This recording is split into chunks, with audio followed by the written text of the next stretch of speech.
Chapter 9. Wayfarers All. The water rat was restless, and he did not exactly know why. To all appearance, the summer's pomp was still at fullest height, and although when the tilled acres green had given way to gold, though rowans were reddening and the woods were dashed here and there with a tawny fierceness, yet light and warmth and color were still present in undiminished measure, clean of any chilly premonitions of the passing year. But the constant chorus of the orchards and hedges had shrunk to a casual evening song from a few yet unwearied performers. The robin was beginning to assert himself once more, and there was a feeling in the air of change and departure. The cuckoo, of course, had long been silent, but many other feathered friend for months a part of the familiar landscape and its small society was missing too, and it seemed that the ranks thinned steadily day by day. Rat, ever observant of all winged movement, saw that it was taking daily a southing tendency. And even as he lay in bed at night, he thought he could make out, passing in the darkness overhead, the beat and quiver of impatient pinions, obedient to the peremptory call. Nature's grand hotel has its season like the others. As the guests one by one pack, pay, and depart, and the seats at the table d'hôte shrink pitifully at each succeeding meal, as suites of rooms are closed, carpets taken up, and waiters sent away, those boarders who are staying on en pension until the next year's full reopening cannot help being somewhat affected by all these flittings and farewells, this eager discussion of plans, routes, and fresh quarters, this daily shrinkage in the stream of comradeship. One gets unsettled, depressed, and inclined to be querulous. Why this craving for change? Why not stay on quietly here like us and be jolly? You don't know this hotel out of the season, and what fun we have among ourselves, we fellows who remain and see the whole interesting year out. All very true, no doubt the others always reply.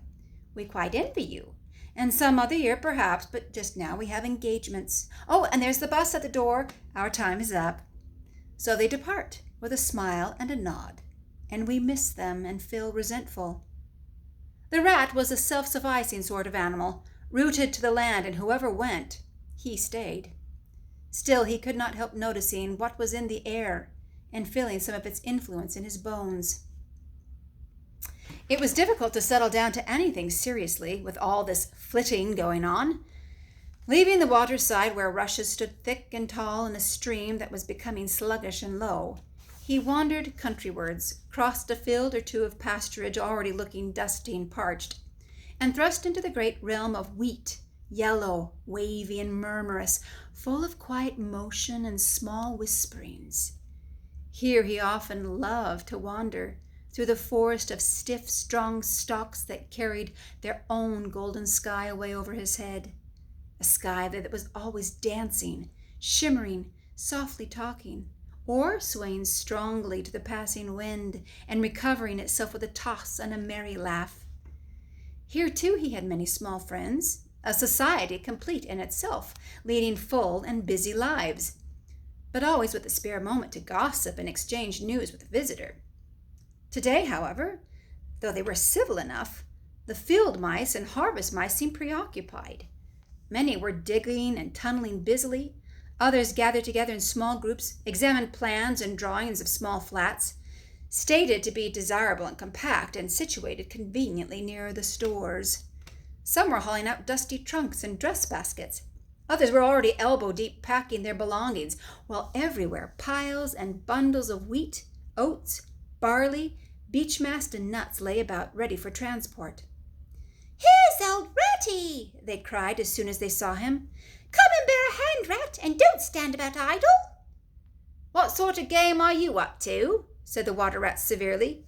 "You know it isn't time to be thinking of winter quarters yet by a long way." "Oh, yes, we know that," exclaimed a field mouse rather shamefacedly.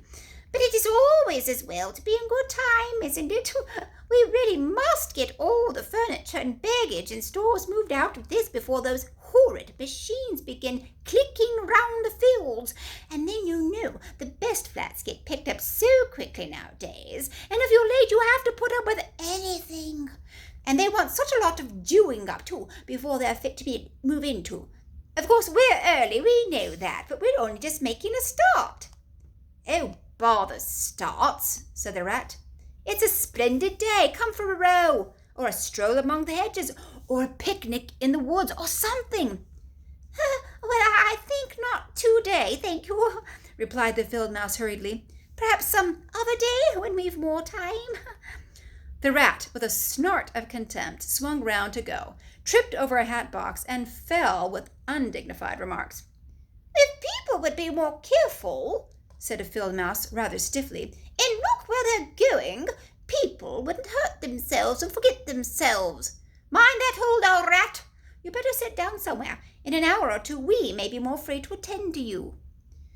"You won't be free, as you call it, much this side of Christmas, I can see that," retorted the rat grumpily, as he picked his way out of the field.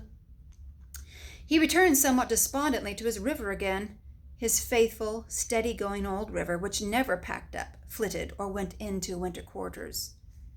In the osiers which fringed the bank he spied a swallow sitting. Presently it was joined by another, and then by a third, and the birds, fidgeting restlessly on their bough, talked together earnestly and low. "What, already?" said the rat, strolling up to them. "What's the hurry? I call it simply ridiculous." "Oh, we're not off yet, if that's what you mean," replied the first swallow. "We're only making plans and arrangements, things. Talking it over, you know, what route we're taking this year, and where we'll stop and so on. That's half the fun." "Fun?" said the rat. "Now that's just what I don't understand. If you've got to leave this pleasant place and your friends who will miss you, and your snug homes that you've just settled into, why, when the hour strikes, I've no doubt you'll go bravely and face all the trouble and discomfort and change and newness and make believe that you're not very happy. But to want to talk about it, or even think about it till you really need—" No, you don't understand naturally," said the second swallow. "First we feel it stirring within us, a sweet unrest. Then back come the recollections one by one like homing pigeons. They flutter through our dreams at night. They fly with us in our wheelings and circlings by day. We hunger to inquire of each other, to compare notes, and assure ourselves that it was really true. All, as one by one the scents and sounds and names of long-forgotten places come gradually back and beckon to us." "Couldn't you stop on just for this year?" suggested the water rat wistfully. "We'll do all our best to make you feel at home. You've no idea what good times we have here while you are far away." "I tried stopping on one year," said the third swallow. "I had grown so fond of the place that when the time came I hung back and let the others go on without me. For a few weeks it was all well enough, but afterwards, oh, the weary lengths of the nights, the shivering sunless days, the air so clammy and chill, and not an insect in an acre of it. No, it was no good. My courage broke down, and one cold, stormy night I took wing, flying well inland on account of the strong easterly gales. It was snowing hard as I beat through the passes of the great mountains, and I had a stiff fight to win through, but never shall I forget the blissful feeling of the hot sun again on my back as I sped down to the lakes that lay so blue and placid below me, and the taste of my first fat insect. The past was like a bad dream. The future was all happy holiday as I moved southward, week by week, easily, lazily, lingering as long as I dared, but always heeding the call. No, I have had my warning. Never again did I think of disobedience." "Ah, yes, the call of the south, twittered the other two dreamily. "Its songs, its hues, its radiant airs. Oh, do you remember?" And forgetting the rat, they slid into passionate remembrance, while he listened fascinated, and his heart burned within him. In himself, too, he knew that it was vibrating at last, that chord hitherto dormant and unsuspected. The mere chatter of these southern-bound birds, their pale and second-hand reports, had yet power to awaken this wild new sensation and thrill him through and through with it. What would one moment of the real thing work in him, one passionate touch of the real southern sun, one waft of the authentic odor? With closed eyes he dared to dream a moment in full abandonment. And when he looked again, the river seemed steely and chill, the green fields gray and lightless. Then his loyal heart seemed to cry out on his weaker soul for its treachery. "Why do you ever come back then at all?" he demanded of the swallows jealously. What do you find to attract you in this poor drab little country?" "And do you think," said the first swallow, "that the other call is not for us too in its due season? The call of lush meadow grass, wet orchards, warm insect-haunted ponds, of browsing cattle, of hay-making and all the farm buildings clustered round the house of the perfect eaves?" "Do you not suppose," asked the second one, "that you are the only living thing that craves with a hungry longing to hear the cuckoo's note again?"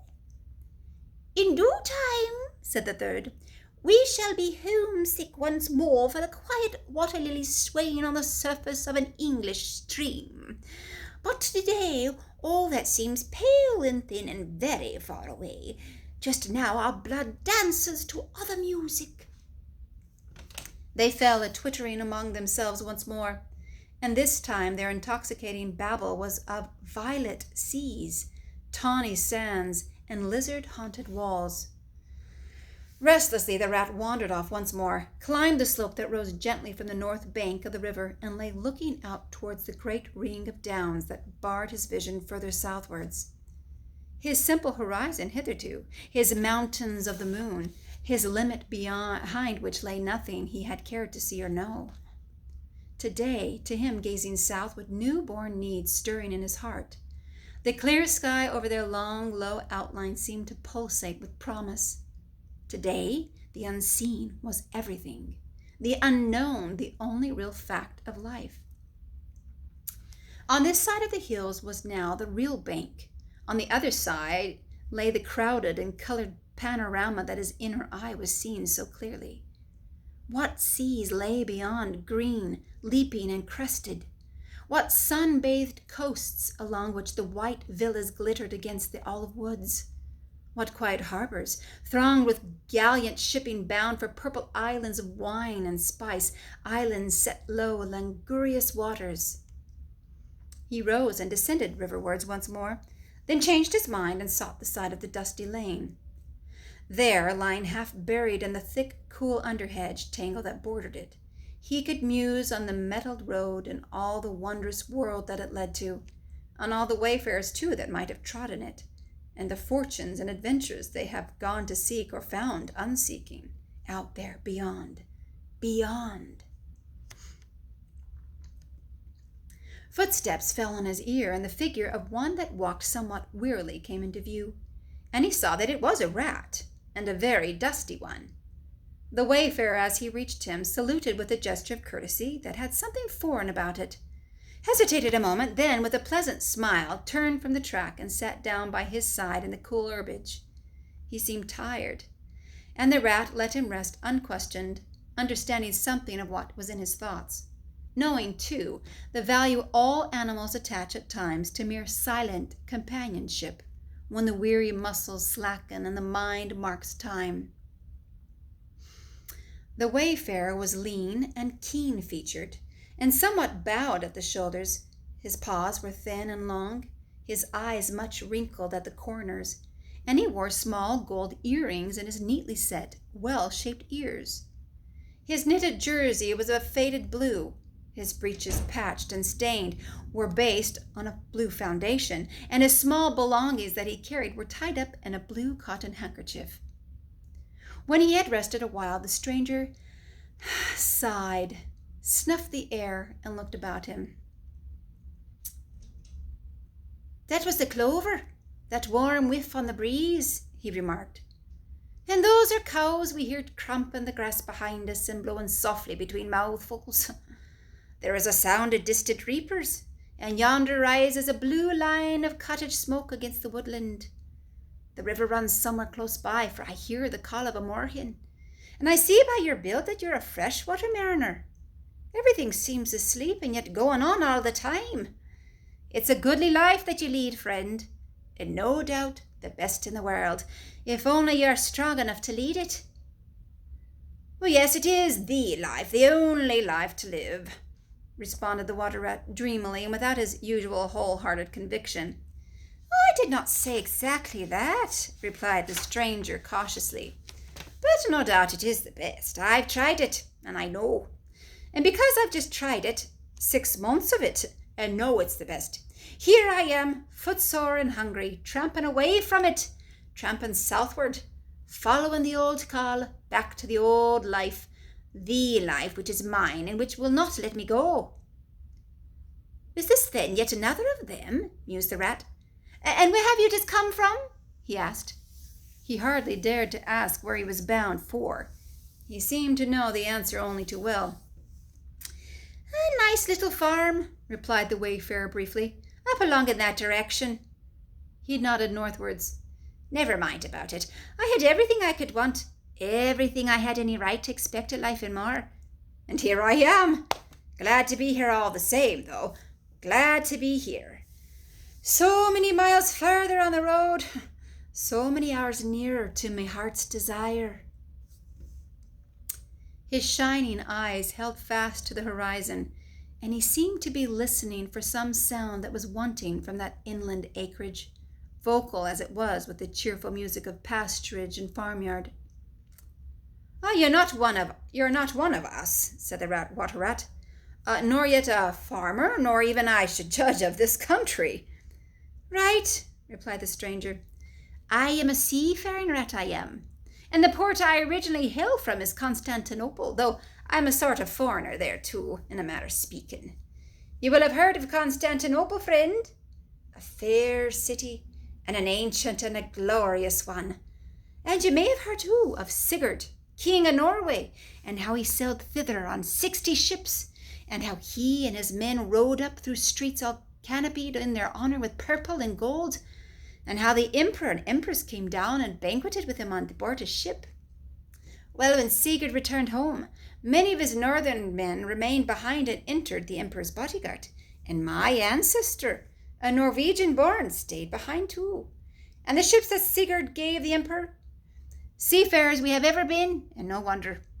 As for me, the city of my birth is no more my home than any pleasant port between there and the London River. I know them all, and they know me. Set me down in any of their quays or foreshores, and I'm home again. I suppose you go to great voyages, said the water rat with growing interest. Months and months out of sight of land, and provisions running short, and allowance as to water, and your mind communing with the mighty ocean, and all that sort of thing? By no means, said the sea rat frankly. Such a life as you describe would not suit me at all. I'm in the coasting trade and rarely out of sight of land. It's the jolly times on shore that appeal to me as much as any seafaring. Oh, those southern seaports, the smell of them, the riding lights at night, the glamour. Well, perhaps you've had chosen the better way, said the water rat, but rather doubtfully.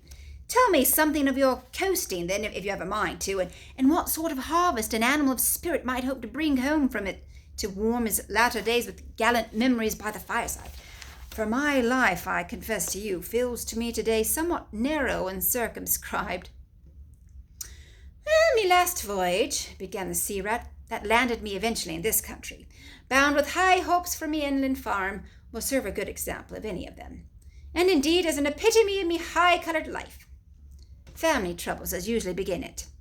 The domestic storm cone was hoisted, and I shipped myself on board a small trading vessel bound from Constantinople by classic seas, whose every wave throbs with a deathless memory to the Grecian islands and the Levant. Those were golden days and balmy nights, in and out of harbour all the time, old friends everywhere, sleeping in some cool temple or ruined cistern during the heat of the day, feasting and song after sundown under the great stars set in a velvet sky. Thence we turned and coasted up the Adriatic, its shores swimming in an atmosphere of amber, rose, and aquamarine. We lay in wide, landlocked harbours. We roamed through ancient and noble cities until at last one morning, as the sun rose royally behind us, we rode into Venice down a path of gold. Oh, Venice is a fine city wherein a rat can wander at his ease and take his pleasure, or when weary of wandering can sit at the edge of the Grand Canal at night, feasting with his friends, when the air is full of music and the sky full of stars, and the lights flash and shimmer on the polished steel prows of the swaying gondolas, packed so you could walk across the canal on them from side to side. And then the food. Do you like the shellfish? Oh, well, we won't linger over that now. He was silent for a time, and the water rat silent too, and enthralled, floated on dream canals and heard a phantom song pealing high between vaporous grey wave-lapped walls. Southwards we sailed again at last, continued the sea rat, coasting down the Italian shore till finally we made Palermo, and there I quitted for a long happy spell on shore. I never stick too long to one ship. One gets narrow-minded and prejudiced. Besides, Sicily is one of me happy hunting grounds. I know everybody there, and their ways just suit me. I spent many jolly weeks in the island, staying with friends up country. When I grew restless again, I took advantage of a ship that was trading to Sardinia and Corsica, and very glad I was to feel the fresh breeze and feel the sea spray in me face once more. But isn't it very hot and stuffy down in the hold, I think you call it? Asked the water rat. The seafarer looked at him with suspicion, but the suspicion of a wink. I am an old hand, he remarked with much simplicity. The captain's cabin is good enough for me. Oh, it's a hard life by all accounts, murmured the rat, sunk in deep thought. For the crew it is, replied the seafarer gravely, again with the ghost of a wink.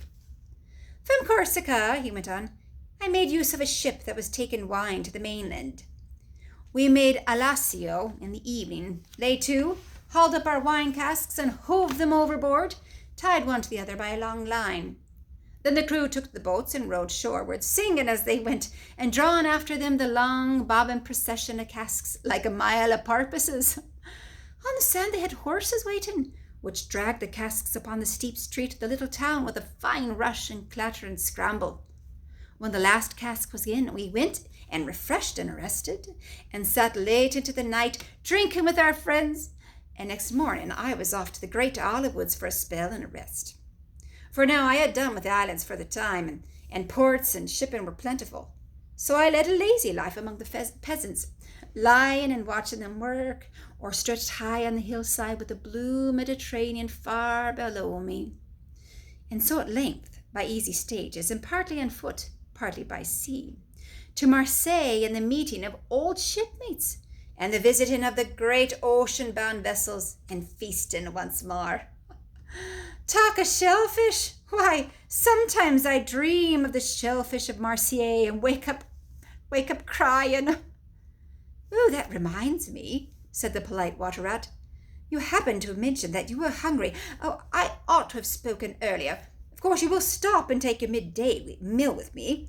My hole is close by. It is some time past noon, and you are very welcome to whatever there is. Well, now I call that kind and brotherly of you, said the sea rat. I was indeed hungry when I sat down. Never since I inadvertently happened to mention shellfish. My pangs have been extreme. But couldn't you fetch it along out here? I am none too fond of going under hatches unless I'm obliged to. And then, while we eat, I could tell you more concerning my voyages and the pleasant life I lead. At least, it is very pleasant to me.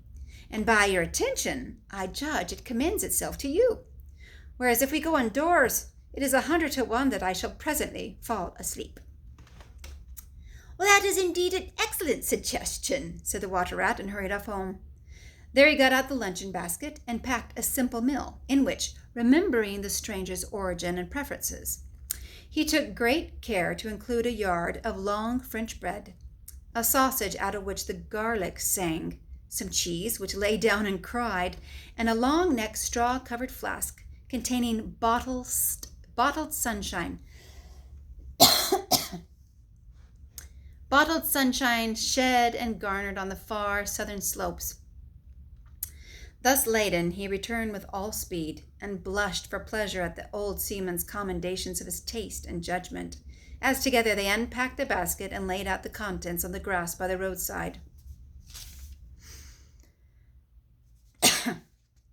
The sea rat, as soon as his hunger was somewhat assuaged, continued the history of his latest voyage, conducting his simple hearer from port to port of Spain, landing him at Lisbon, Oporto, and Bordeaux, introducing him into the pleasant harbors of Cornwall and Devon, and up to the Channel to that final quayside where, landing after winds long contrary, storm-driven and weather-beaten, he had caught the first magical hints and heraldings of another spring, and fired by these had sped on a long tramp inland, hungry for the experiment of life on some quiet farmstead, very far from the weary beating of any sea.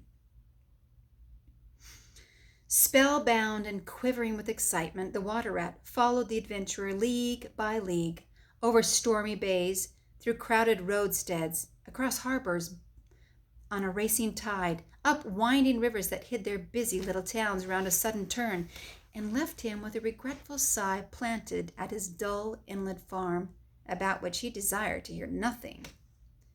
By this time their meal was over, and the seafarer, refreshed and strengthened, his voice more vibrant, his eye lit with a brightness that seemed caught from some faraway sea beacon, filled his glass with the red and glowing vintage of the south, and leaning towards the water rat, compelled his gaze and held him, body and soul, while he talked. Those eyes were of the changing, foam-streaked gray-green of leaping northern seas. In the glass shone a hot ruby that seemed the very heart of the south, beating for him who had courage to respond to its pulsation. The twin lights, the shifting gray and the steadfast red, mastered the water rat and held him bound, fascinated, powerless. The quiet world outside their rays receded far away and ceased to be. And the talk, the wonderful talk, flowed on. Or was it speech entirely? Or did it pass, at times, into song? Chanty of the sailors weighing the dripping anchor, sonorous hum of the shrouds in a tearing northeaster, ballad of the fisherman hauling his nets at sundown against an apricot sky, chords of guitar and mandolin from gondola. Did it change into the cry of the wind, plaintive at first, angry, shrill as it freshened, rising to a tearing whistle, sinking to a musical trickle of air from the leach of the belling cell? All these sounds the spellbound listener seemed to hear, and with them the hungry complaint of the gulls and the sea mews, the soft thunder of the breaking wave, the cry of the protesting shingle. Back into speech it again passed, and with beating heart he was following the adventures of a dozen seaports, the fights, the escapes, the rallies, the comradeship, the gallant undertakings. Or he searched islands for treasure, fished in still lagoons, and dozed day long on warm white sand. Of deep-sea fishing he heard tell, and mighty silver gatherings of the mile-long net. Of sudden perils, noise of breakers on a moonless night, or the tall bows of the great liner taking shape overhead through the fog, or the merry homecoming. The headland rounded, the harbor lights opened out. The groups seen dimly on the quay, the cheery haul, the splash of the hawser, the trudge up the steep little street towards the comforting glow of red-curtained windows. Lastly, in his waking dream, it seemed to him that the adventurer had risen to his feet, but was still speaking, still holding him fast with his sea-gray eyes. "And now," he was softly saying, "I take to the road again, holding on southwestwards for many a long and dusty day, till at last I reach the little grey sea town I know so well, that clings along one steep side of the harbour. There, through dark doorways, you look down flights of stone steps, overhung with great pink tufts of valerian, and ending in a patch of sparkling blue water. The little boats that lie tethered to the rings and stanchions of the old seawall are gaily painted as those I clambered in and out of in my own childhood. The salmon leap on the flood tide. Schools of mackerel flash and play just past quaysides and foreshores. And by the windows the great vessels glide, night and day, up to their moorings or forth to the open sea. There, sooner or later, the ships of all seafaring nations arrive, and there, at its destined hour, the ship of my choice will go its anchor. I shall take my time. I shall tarry and bide, till at last the right one lies waiting for me, warped out into midstream, loaded low, her bowsprit pointing down harbour. I shall slip on board, by boat or along hawser, and then one morning I shall wake to the song and tramp of the sailors, the cleek of the capstan, and the rattle of the anchor chain coming merrily in. We shall break out the jib and the foresail. The white houses on the harbour side will glide slowly past as she gathers steering way, and the voyage will have begun. As she forges towards the headland, she will clothe herself with canvas, and then once outside, the sounding slap of great green seas as she heels to the wind, pointing south. And you will come too, young brother, for the days pass and never return, and the south still waits for you. Take the adventure. Heed the call now ere the irrevocable moment passes. 'Tis but a banging of the door behind you, a blithesome step forward, and you are out of the old life and into the new. Then some day, some long day hence, jog home here if you will, when the cup has been drained and the play has been played, and sit down by your quiet river with a store of goodly memories for company.